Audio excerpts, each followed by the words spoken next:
Monopólios, oligopólios e cartéis são arranjos de empresas altamente prejudiciais aos consumidores e à população em geral. Os malvados empresários se reúnem para cobrar preços altos e forçar serviços ruins para os consumidores.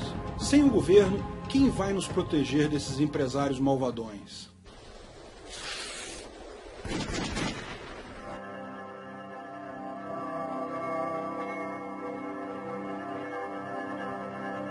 Como impedir os cartéis? Quando só uma empresa presta um serviço ou vende um produto em um determinado mercado, isso é monopólio. Quando é um grupo pequeno de empresas só que vende um determinado produto ou presta determinado serviço em um mercado, isso é o oligopólio.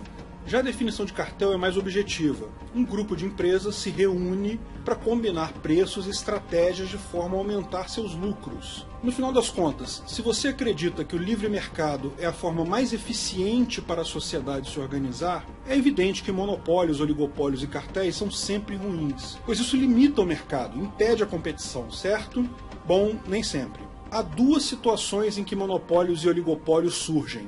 Uma das situações é quando uma empresa é tão melhor do que as outras que todas preferem aquela e ela acaba dominando o mercado. O Google, por exemplo, é quase um monopólio de buscas na internet. Há diversos outros mecanismos de busca, mas o Google é tão melhor e tão mais conhecido que os demais que acaba sendo a principal escolha. Esse tipo de monopólio não é ruim, posto que não é absoluto.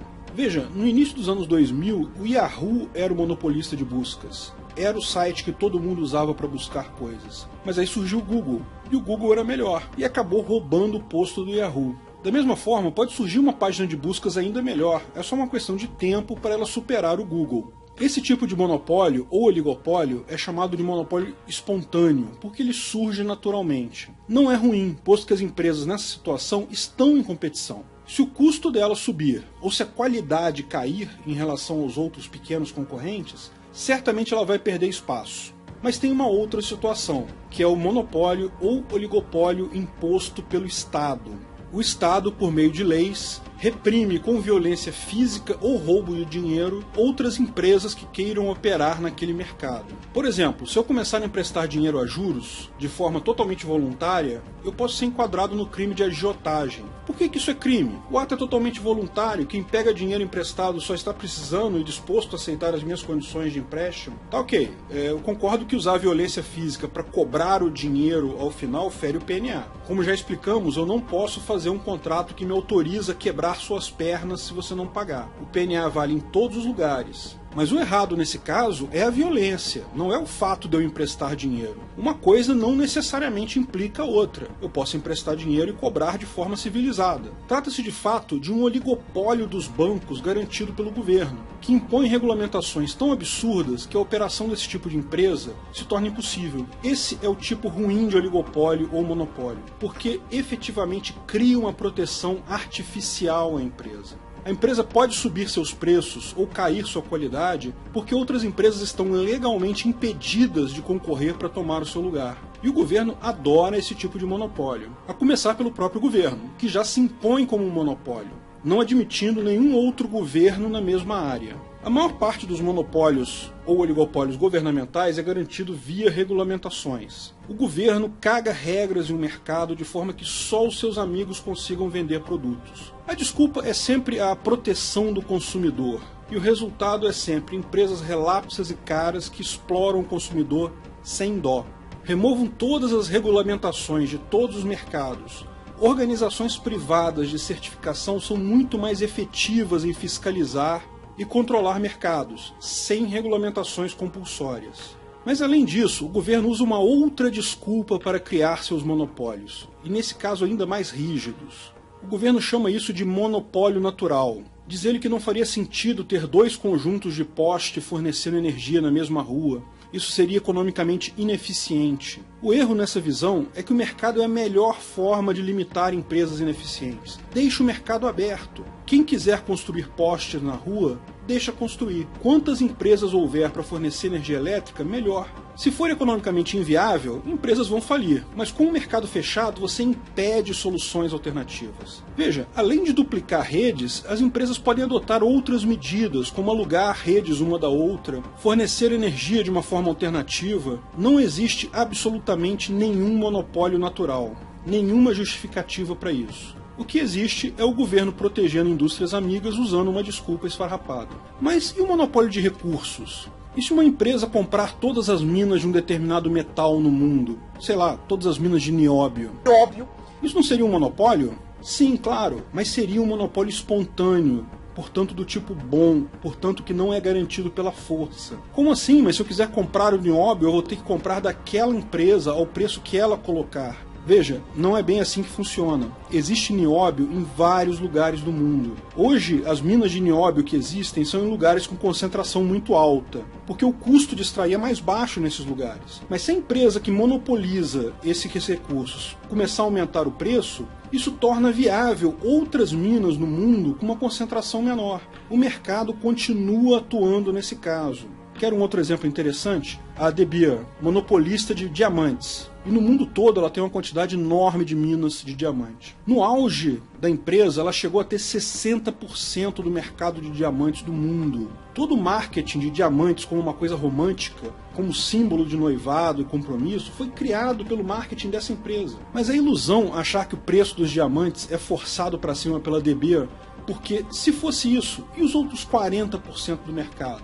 Eles iriam aproveitar e inundar o mercado com pedras mais baratas. A empresa tem um processo rigoroso de medição de qualidade, ou seja, é um monopólio porque é uma boa empresa. Além disso, o fato do preço dos diamantes estar alto estimulou e tem feito crescer o mercado de diamantes artificiais. Diamantes têm a exata mesma composição do grafite de lápis. É a mesma coisa, é tudo carbono. A diferença só é a forma como esses átomos são organizados. No grafite é uma estrutura hexagonal com planos desacoplados, e no diamante é uma estrutura cúbica específica do diamante. Na década de 1950, a General Electric produziu pela primeira vez diamantes artificiais. Era uma prensa enorme que comprimia grafite absurdamente, elevava a temperatura e produzia-se pequenos diamantes. Mas eles eram muito pequenos e úteis apenas para aplicações industriais como brocas e serras, na forma de um pó que é colado na ferramenta. Na década de 1990, com o fim da União Soviética, alguns russos começaram a fazer grandes diamantes artificiais. Pesquisaram com máquinas de um laboratório lá e criaram diamantes grandes pela primeira vez, artificiais. Mas só no ano 2000 a primeira fábrica de produção de diamantes artificiais foi montada na Flórida, nos Estados Unidos, chama-se Genesis. Esses diamantes são grandes, mas eles têm uma coloração amarela por causa do método de produção. E isso causou uma revolução no mercado. Veja, antes as pedras de diamante amarelas e laranjas eram super caras porque eram muito raras. Hoje o preço caiu sensivelmente porque se tornou muito barato ter pedras de diamante amarelas. Em 2008 surgiu uma outra empresa em Boston chamada Apollo Diamond. Criou uma outra forma de criar diamantes artificiais. E nesse caso, diamantes completamente cristalinos e do tamanho que eles quisessem. Esses diamantes são totalmente indistinguíveis dos diamantes naturais a olho nu ou por lupa. Apenas com ferramentas sofisticadas e caras de espectrometria é capaz de detectar a diferença. E o melhor, o processo deles não requer alta pressão nem temperatura, sendo extremamente baratos de produzir. Até mais baratos que o processo da Gêmesis. Até aqui a produção deles é uma pequena fração em relação à extração natural, mas não se sabe o que vai acontecer com esse mercado em alguns anos. Mas olha que curioso, o mais bacana é que o grau alto de pureza desses diamantes, ele é tão grande que eles podem ser usados como semicondutores, e são muito melhores que o silício que usamos hoje para isso. Em alguns anos, talvez estejamos comprando um processador Intel Diamond 3 nanômetros. Afinal, o limite do tamanho de processadores de silício é de 7 nanômetros, e a gente está chegando muito perto desse limite. Então, uma indústria de beleza e romantismo, que talvez você nem dê tanta bola assim, vai acabar ajudando você de formas que você nem poderia imaginar a ter uma tecnologia melhor no futuro. Bom, a gente falou sobre oligopólio e monopólio. Mas e quanto a cartel? Bom, o cartel é um acordo entre diversas empresas para controlarem preços e aumentarem o lucro. Por que seria errado um grupo de empresários se reunir para combinar estratégias? Toda ação voluntária que não gere agressão a direitos ou quebra de contratos deve ser válida. Então não há problemas no cartel em si, a menos que fira contratos anteriores desses dessas empresas ou agrida alguém. Além disso, evidentemente, cartel só funciona em oligopólios. Se há muitas empresas em um mercado, é impossível todas concordarem. O caso ruim de cartel é quando ele ocorre em mercados oligopolizados pelo governo. O caso mais comum que temos são as empresas de telefonia no Brasil. Há um evidente cartel ali. Todas elas praticam preços altos e a qualidade é ruim. E novas empresas não conseguem entrar porque a regulamentação do governo para a área são impeditivas. Não me entenda mal, eu vivi na época da Telerge. Eu comprei o meu primeiro telefone por alguma coisa perto de $4.000. A linha era um absurdo de caro, a qualidade era muito pior do que é hoje. Um cartel oligopolista como nós temos hoje é ruim, mas a estatização, o monopólio estatal é ainda pior. Vamos ver alguns outros termos para a gente deixar claro nesse nosso esquema. O trust é quando as empresas da área compram competidoras para manter um monopólio ou um oligopólio. A GVT começou a se destacar e foi comprada pela Vivo. Isso ocorre no monopólio estatal porque a entrada de novas empresas na área é lenta e rara. As regulamentações e custos são altos. No monopólio espontâneo, tantas empresas poderiam entrar que seria impossível praticar trust para manter o oligopólio. É evidente que uma empresa oligopolista tem um custo ao adquirir outra, e só vai recuperar esse dinheiro com um lucro mais adiante. Se todo dia surge uma nova empresa, ela tem que comprar uma empresa todo dia, ela nunca vai poder recuperar esse investimento. Um outro termo que surge é o dumping, que é uma coisa equivalente ao trust, só que ataca de uma forma diferente. Vamos imaginar que o dono da GVT não quisesse vender sua empresa para Vivo. O cartel oligopolista poderia, durante um tempo, jogar os preços dos serviços lá no chão, de forma que a GVT perderia clientes e iria à falência. Novamente, isso só é possível em mercados com a barreira de entrada alta. Se não há regulamentações, haveria empresas entrando o tempo todo. Fica impossível o clubinho baixar o preço sempre, senão eles vão à falência. O problema dos cartéis é daqueles tipos de problema conhecidos em que o governo quebra suas pernas e depois te dá muletas. O governo é o único culpado pela existência de cartéis.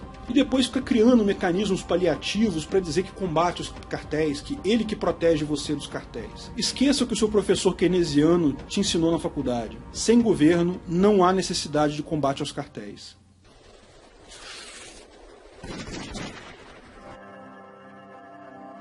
Obrigado. Se você gostou do vídeo, curta e compartilhe à vontade. Divulgue sempre que puder o libertarianismo. Não se esqueça de se inscrever no canal para mais novidades. Se tiver dúvidas, sugestões ou críticas, deixe no comentário. Se quiser ajudar financeiramente, veja meu link no Patreon abaixo.